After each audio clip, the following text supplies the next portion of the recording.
Dobrodošli, ja sam Maja Horvat. Kiril Lazarov, drago mi je. Sjednite. Vi ste dakle zainteresirani za životno osiguranje svoga djeteta. Tako je. Imamo odličan proizvod za vas, Junior štedno osiguranje.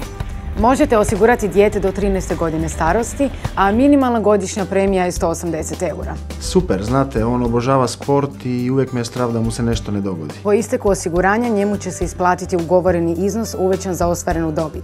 Tako će na raspolaganju imati lijepu ušteđevinu. Moram li još to znati? Premiju možete povećavati ili smanjivati, ovisno o mogućnostima. A Croatia osiguranje prilikom sklapanja police nagrađuje vas poklon bonom od 300 kuna. Dogovoreno.